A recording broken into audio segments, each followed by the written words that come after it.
मंजुनाथ रामप्पा घटात यांनी तब्बल 22 वर्षे भारतीय सैन्यात सेवा बजावून आता आपल्या मातृगावी परतले असून बेळगावात त्यांचे जल्लोषात स्वागत करण्यात आले।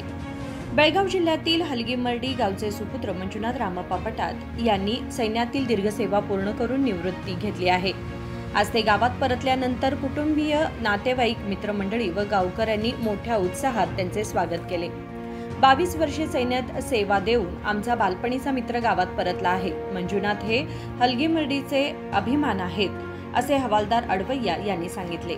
ಒಳ್ಳೆ ಹೆಮ್ಮೆಯ ದಿನ, ಯಾಕಂದ್ರೆ ನನ್ನ ಬಾಲ್ಯದ ಗೆಳೆಯ ಮಂಜುನಾಥ್ ರಾಮಪ್ಪ ಪಟಾತ್ ಇವರು ತಮ್ಮ 22 ವರ್ಷ ಸರ್ವಿಸ್ ಮುಗಿಸಿ ಈಗ ನಮ್ಮ ತಮ್ಮೂರಿಗೆ ವಾಪಸ್ ಆಗ್ತಾ ಇದ್ದಾರೆ। ಇದು ನಮಗೆ ಎಲ್ಲ ಒಳ್ಳೆ ಹೆಮ್ಮೆಯ ದಿನ, ಯಾಕಂತಂದ್ರೆ ಈಗ ನೀವೇ ನೋಡ್ತಾ ಇದ್ದೀರಾ ಈಗ ಎಲ್ಲೆಲ್ಲಿ ಏನೇನ್ ನಡೀತಾ ಇದೆ ಅಂತೇಳಿ। ಆದ್ರೆ ಈ ಟೈಮಲ್ಲಿ ಒಂದು ಒಳ್ಳೆ ಸರ್ವಿಸ್ ಮಾಡಿ 22 ವರ್ಷ ತನ್ನ ಸರ್ವಿಸ್ ಪೂರ್ಣಾವಧಿ ಮುಗಿಸಿ ಇವರು 403 AD ಲೈಟ್ AD ರೆಜಿಮೆಂಟ್ ನಿಂದ ಪೆನ್ಷನ್ ಆಗ್ತಾ ಇದ್ದಾರೆ। ಇದು ನಮಗೆ ಒಳ್ಳೆಯ ದಿನ ಅನ್ನಲಿಕ್ಕೆ ನಮಗೆ ಹೆಮ್ಮೆ ಆಗ್ತಾ ಇದೆ। ಅದು ನಮ್ಮೂರಿನ ಹೆಮ್ಮೆಯ ಪುತ್ರ ಇವನು, ಹಾಲ್ಗಿಮಡಿ, ನಮ್ಮೂರು ಹಾಲ್ಗಿಮಡಿಯ ಹೆಮ್ಮೆಯ ವೀರ ಯೋಧ ಅನ್ನಲಿಕ್ಕೆ ನಮಗೆ ಒಳ್ಳೆ ಖುಷಿ ಆಗ್ತದೆ।